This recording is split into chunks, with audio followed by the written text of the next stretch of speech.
오늘 읽은 이 말씀, 우크라이나 기독교인들이 전쟁 가운데서 지난 한 해 동안 가장 많이 읽고 가장 많이 묵상하고 가장 많이 공유했던 10개 구절 가운데 7번째 구절입니다.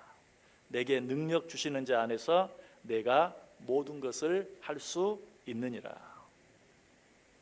여러분의 삶에 있어서 가장 큰 문제거리가 있다면 그것이 무엇이라고 생각하십니까? 사람마다 역시 다 다르겠죠. 나에게는 이 문제, 저 사람에게는 저 문제. 그러나 모든 사람이 가지고 있는 가장 중요하고 근본적인 문제 한 가지가 있는데, 그것은 의식에 관한 문제, 생각에 관한 문제라고 말할 수 있어요. 우리는 어떤 문제 하면 그 문제의 원인이 대부분 바깥에 있다고 생각해요. 그러나 사실은 그 문제의 원인들이 바깥에 있는 경우보다는 내 안에 있는 경우가 대부분이에요. 자, 차량이 사고가 나는 경우도 한번 생각해 보세요. 우리는 차가 사고가 났다 그러면 어떤 외부의 환경을 탓하기가 쉬워요. 그러나 곰곰이 생각해 보면 사실 일어나는 그런 모든 교통사고의 대부분의 원인들은 내 안에, 내가 마음이 너무 조급했다든지, 내가 화가 나 있었다든지, 내가 음주를 했다든지, 또 내가 핸드폰으로 잠깐 딴짓을 했다든지 하는 이런 경우, 잠깐 한눈을 팔았다든지 이런 경우로 말미암아 사고가 나는 경우가 10의 9이지 어떤 외부적인 환경의 경우는 별로 많지 않아요. 꼭 사고뿐만이 아니에요. 우리 인간들이 가지고 있는 모든 문제들도 마찬가지. 내 밖에 있는 외부적인 어떤 것이 문제가 되는 것이 아니라 우리 내부에 있는 어떤 문제, 다시 말해서 내 안에 있는 어떤 생각, 내 안에 있는 어떤 의식이 문제가 되는 경우가 대부분이다. 우리는 내 안에 있는 어떤 생각과 의식을 가지고 세상을 바라봅니다. 또 사람을 바라봅니다.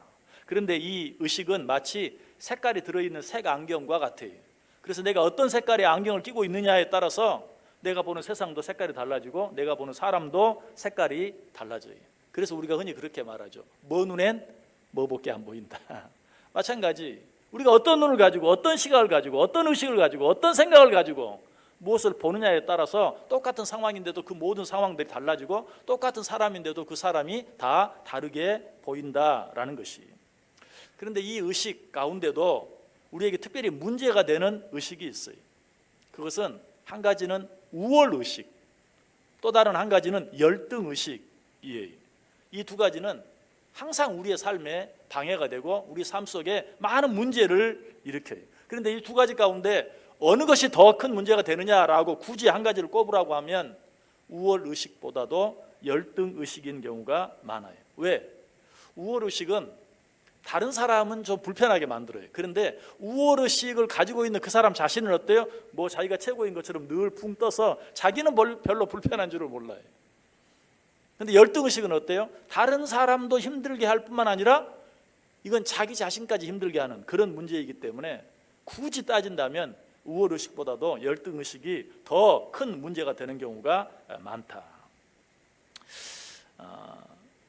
그런데 누가 우월의식을 갖고 있다, 누가 열등의식을 갖고 있다, 그것보다도 더 근본적인, 더 큰 문제는 무언가 이 세상에 있는 사람들 가운데 이 우월의식 또는 이 열등의식을 갖지 않은 사람이 한 사람도 없다는 것이. 비록 정도의 차이는 있지만 어느 정도의 우월의식, 어느 정도의 열등의식은 누구나 가지고 있다. 그러므로 이 열등의식 혹은 우월의식, 이 문제를 해결하지 않고는 성공적인 삶을 살아갈 수 없어요. 기쁘게 살 수 없어요. 절대 행복하게 살 수 없어요. 여러분이 정말 기쁘게 살고 행복하게 살고 보다 적극적으로 성공적인 삶을 살기를 원한다면 내 안에 있는 어떤 우월의식이나 열등의식 이런 것들을 다 제어할 수 있어야 돼. 해결할 수 있어야 돼. 근데 이 두 가지 의식을 동시에 가졌던 한 사람이 성경에 있어요. 그 사람이 누군가? 모세예요. 모세는 우월의식도 가지고 있었고 열등의식도 가지고 있어요. 모세는 이 우월의식 때문에 한때 큰 실패를 경험했죠. 언제? 바로의 궁에서 40년 동안 살면서 왕의 학문을 다 배우고 익혔을 때 왕이 될 준비를 마친 거예요. 정말 그래서 이제 자기가 뭔가 할 때가 되었고 또 뭔가 할 수 있다고 생각했어요. 그런데 그 순간에 어때요? 자기 동족을 치는 애굽인을 봐갖고 그 사람을 쳐 죽였다가 들켜서 그를 모래에 감추고 도망치는 그의 일생의 가장 큰 실수를 저지르고 말았죠. 언제? 잠깐 동안 우월의식에 쌓여 있을 때 그런 엄청난 실패를 경험하고 말았어요. 그렇게 해서 어디로 갑니까? 광야로 도망치죠. 광야에 가서 뭘 하게 됩니까? 양을 치게 되죠. 몇 년 동안, 역시 40년 동안 양을 치게 돼요. 그런데 이 기간 동안에 모세는 어때요? 이전에 바로의 궁에서 가졌던 그런 우월의식과는 정반대인 열등의식에 휩싸이게 돼요. 그럴 수밖에 없죠. 당시 양을 치는 일은 어때요? 모든 사람들이 가장 천하게 여기는 그런 직업 가운데 하나였어요. 40년 동안 양을 그 일을 하다가 나이는 몇 살이 되었어요? 80이 되었어요. 노인이 된 거예요. 세상 사람들이 가장 천하게 여기는 일을 40년 동안 하면서 나이가 80이 되었으니 열등의식에 사로잡히는 것이 어쩌면 너무나 당연한 일이에요. 자, 모세가 이런 열등의식 가운데 있을 때 하나님께서 모세를 부르죠. 그리고 뭐라고 말합니까? 너는 바로에게 가서 이스라엘 백성을 애굽에서 이끌어 내라. 참 기가 막힌 말씀이에요. 아니 지금 내가 지금 어떤 상황 가운데 있는데 하나님은 그 순간에 모세에게 너는 바로에게 가서 이스라엘 백성을 애굽에서 이끌어내라. 참 모세도 기가 막혔던 것 같아요. 그래서 이 하나님의 말씀에 모세가 뭐라고 대답합니까?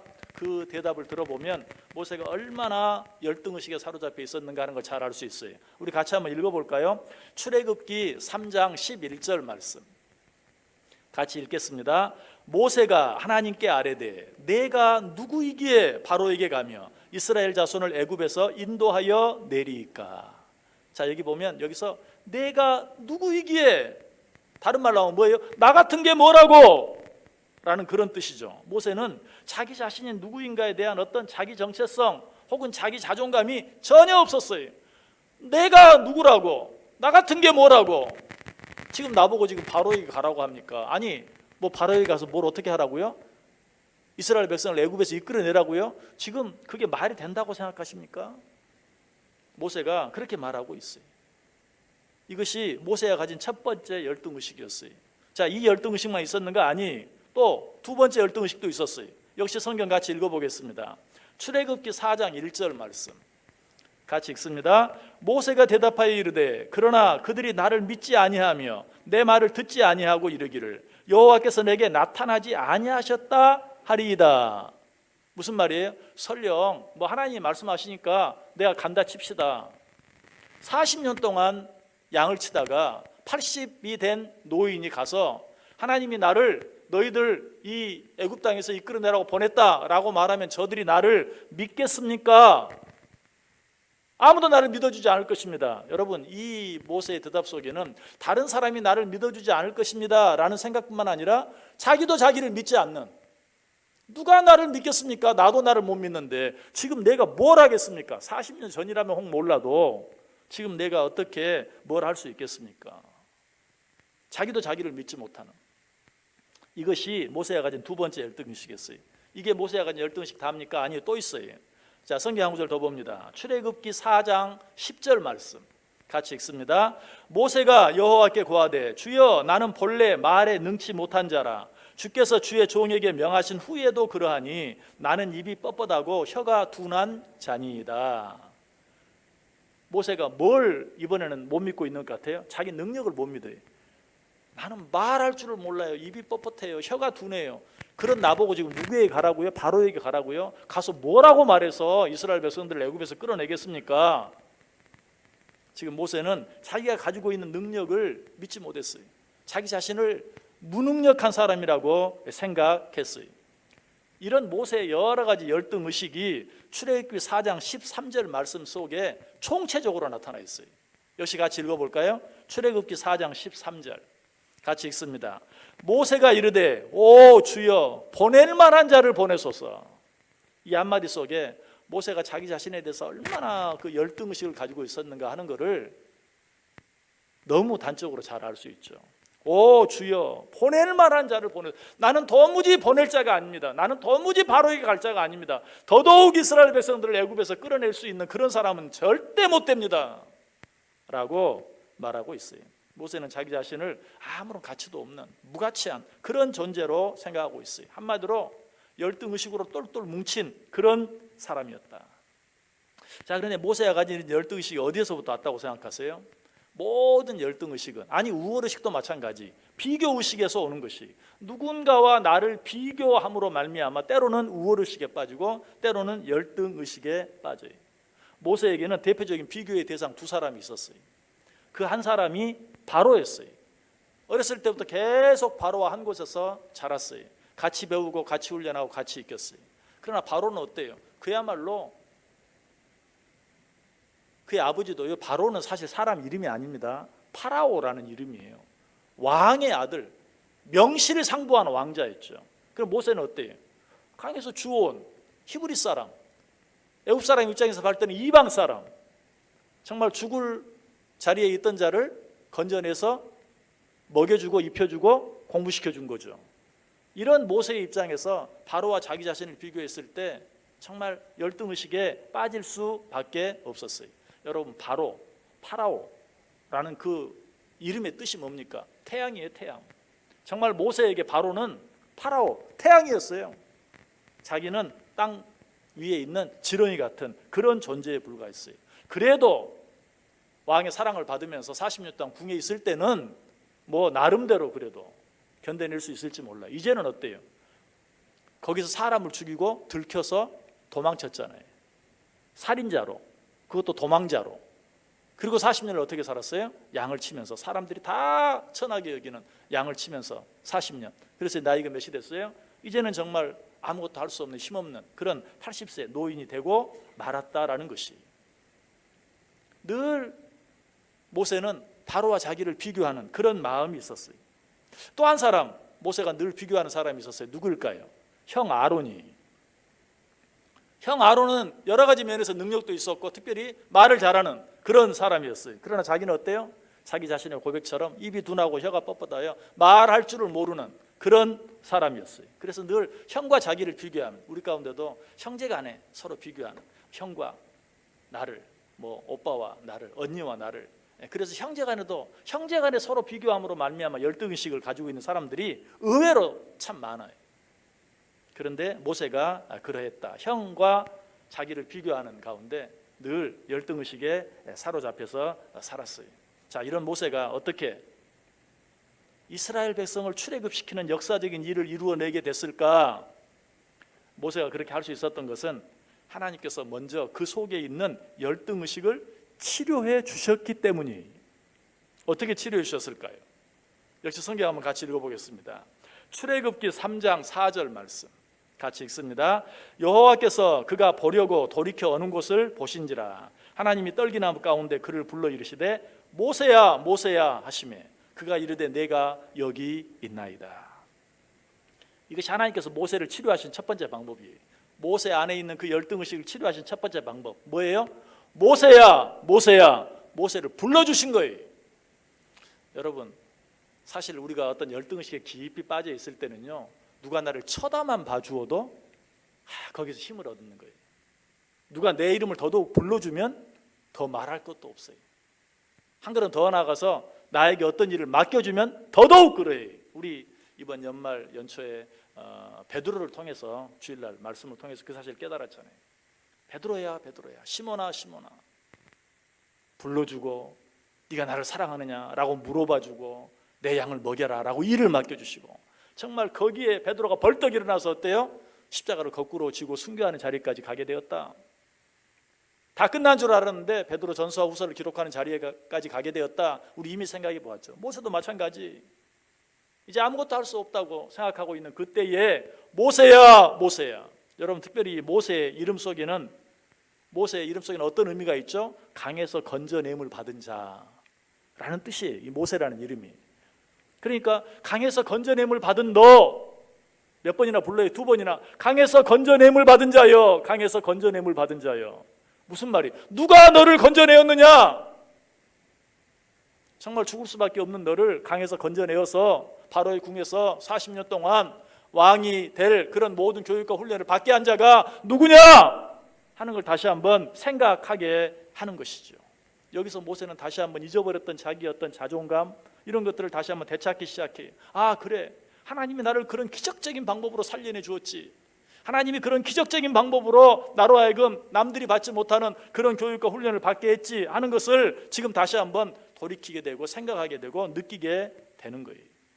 여러분, 그런데 제가 지금 하고 싶은 얘기는 모세의 얘기가 아니라 우리 얘기. 하나님이 모세를 불러주신 것처럼 누구를 불러주셨어요? 우리를 불러주셨다는 사실이.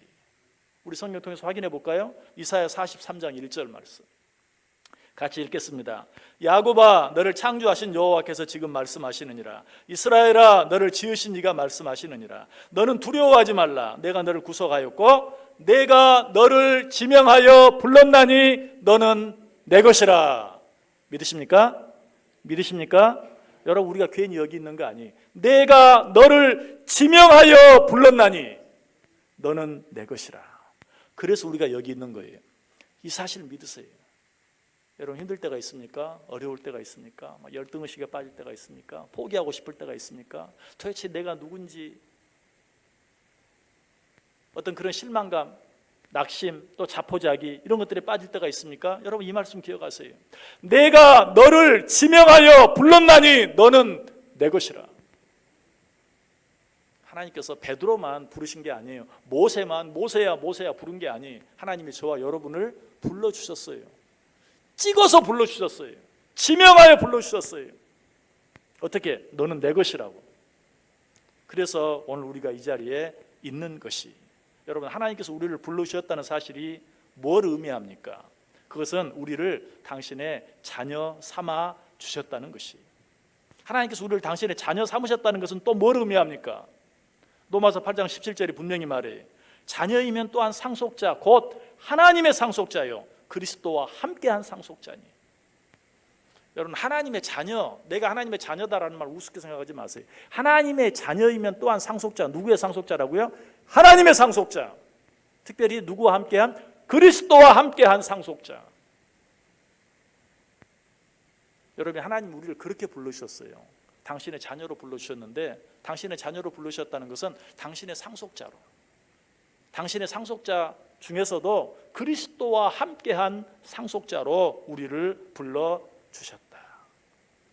그래서 사도 바울이 뭐라고 고백한 줄 아세요? 우리는 이 구절을 너무 잘 알아서 그냥 그 말씀 내가 잘 아는 말씀이지 하고 지나가 버릴 때가 많은데, 로마서 8장 28절에 보면 우리가 알거니와 하나님을 사랑하는 자 곧 그의 뜻대로 부르심을 입은 자들에게는, 곧 그의 뜻대로 부르심을 입은 자들에게는 모든 것이 합력하여 선을 이루느니라. 우리가 어떤 자예요? 하나님의 부르심을 받은 자예요. 내가 너를 지명하여 불렀나니 너는 내 것이라. 자, 그렇게 하나님의 부르심을 받은 자들은 어떻게 된다고요? 모든 것이 합력하여 선을 이룬다. 믿으십니까? 정말 믿으십니까? 그렇다면 우리는 어떤 열등의식에 빠질 이유가 없어요. 그럴 필요가 없어요. 하나님이 나를 딱 집어 불렀어요. 당신의 자녀로, 당신의 상속자로, 그리스도와 함께한 상속자로. 하나님의 부름을 받은 자들에게는 모든 일이 지금 보기에는 실망할 수밖에 없고 낙심할 수밖에 없는, 도대체 왜 이런 일이 나에게 있는지 도무지 이해할 수 없고 받아들일 수 없는 그런 일, 그런 환경, 그런 상황 속에 있다 할지라도 우리가 분명히 믿어야 할 것은 뭐예요? 그 모든 것이 합력하여 선을 이룬다. 왜? 나는 하나님이 부른 자이기 때문에. 하나님의 뜻대로 부르심을 입은 자들에게는 모든 것이 합력하여 선을 이룬다. 이 사실을 알기만 하면, 이 사실을 믿을 수만 있다면 우리는 우리를 괴롭게 하는 모든 열등의식, 피해의식으로부터 그 순간 자유함을 얻을 수 있어요. 하나님께서 모세를 불러주신 후에 어떻게 하십니까? 내가 너를 불렀다. 불러준 것만 해도 얼마나 큰 은혜인 줄 알지? 거기서 끝났습니까? 아니. 역시 성경에 나타난 모든 사람들에게 그러했던 것처럼 하나님께서는 모세를 불러주신 후에 그것으로 다 끝난 것이 아니고 내가 끝까지 너와 함께 해줄게. 여러분, 하나님이 우리를 불렀다는 말 속에는 이미 내가 너와 끝까지 같이 간다, 내가 너와 끝까지 함께 한다는 약속이 하나님의 부름 속에는 이미 들어 있어요. 출애굽기 3장 12절에 분명히 그렇게 약속하시죠. 하나님이 이르시되 내가 반드시 너와 함께 있으리라. 여러분, 왜 이렇게 말했겠어요? 내가 너와 함께 있으리라. 좀 이렇게 좀 고상하게 품위 있게 말하면 되지. 내가 반드시 너와 함께 있으리라. 너 지금 그거 못 믿지? 지금 네 상황이 너무 힘들고 어려우니까 너 지금 내가 말하는 말 내가 지금 너를 불러서 그저 필요한 일에 써먹기만 하고 버릴 거라고 생각하고 있지? 천만의 말씀. 내가 반드시 너와 함께 있으리라 라고 말하고 있어요. 근데 특별히 하나님께서 모세와 함께 있다고 말할 때 그냥 단순히 그저 나와 함께하고 나와 동행하고 내 곁에 있어주고 그런 의미 정도가 아니에요. 하나님께서 모세와 함께 해주겠다는 그 말씀 속에는 내가 너의 약한 부분을 안다. 내가 너의 부족한 부분을 안다. 내가 특별히 너의 그 약한 부분, 너의 그 부족한 부분과 함께 해주겠다. 우리 말씀을 통해서 한번 확인해 보겠습니다. 출애굽기 4장 11절과 12절. 출애굽기 4장 11절 12절 같이 읽습니다. 여호와께서 그에게 이르시되 누가 사람의 입을 지었느냐? 누가 말 못하는 자나 못 듣는 자나 눈 밝은 자나 맹인이 되게 하였느냐? 나 여호와가 아니냐? 이제 가라. 내가 내 입과 함께 있어서 할 말을 가르치리라. 내가 너의 무엇과 함께 있는다고요? 입. 모세가 뭐라고 말했어? 나는 입이 둔한 자입니다. 나는 혀가 뻣뻣한 자입니다. 그래? 네가 말하니 나도 안다. 네가 그런 자라는 것. 내가 네 무엇과? 입과 함께 하겠다. 무슨 말이에요? 너의 그 가장 약한 부분과 내가 함께 해주겠다. 여러분 뭐 때문에 괴로우세요? 여러분 뭐 때문에 걱정이 됩니까? 나의 그 부분, 나의 그 부분, 나의 약한 그 부분. 다른 사람도 그거를 자꾸 얘기하지만 나도 나 스스로도 견딜 수 없는 나의 그 약한 부분, 그것 때문에 괴롭습니까? 그것 때문에 힘이 듭니까? 정말 그것만 없으면 살 것 같은데 그것 때문에 너무 힘이 드세요? 실망이 되세요? 낙심이 되세요? 오늘 하나님 말합니다. 너의 그 약한 부분과 내가 함께 하겠다. 내가 너를 창조하지 않았느냐? 내가 너를 부르지 않았느냐? 내가 너에 대해서 가장 잘 안다. 너의 가장 약한 부분이 무엇인가도 내가 안다.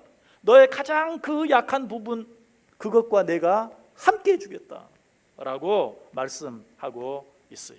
여러분 하나님이 모세에게 이렇게 모세를 불러주시고 그에게 일을 맡겨주시고 그리고 그와 함께 해주시겠다고, 특별히 너의 가장 약한 그 부분과 내가 함께 해주겠다고 약속해 주실 때 비로소 모세는 어때요? 그런 모든 열등의식, 피해의식으로부터 벗어날 수 있게 되었어요. 그런데 역시 마찬가지, 모세만 부르신 것이 아니라 우리도 불러주신 것처럼 하나님께서 모세와만 함께 해주시는 것이 아니라 오늘 우리에게도 동일하게 함께 해주시겠다고 약속하고 있다는 것이, 어디에 그런 약속이 나오죠? 우리 요즘에 몇 번 읽었죠. 마태복음 28장 20절에 볼지어다 내가 세상 끝날까지 너와 항상 함께 있으리라. 믿으십니까? 믿으십니까? 세상 끝날까지 항상 내가 너와 함께 있으리라. 불완전한 우리 인간은 완전하고 실수가 없으신 하나님께서 우리와 함께 해주신다는 사실을 기억하기만 하면 모든 열등의식으로부터 벗어날 수 있어요. 하나님이 나와 함께 하신다.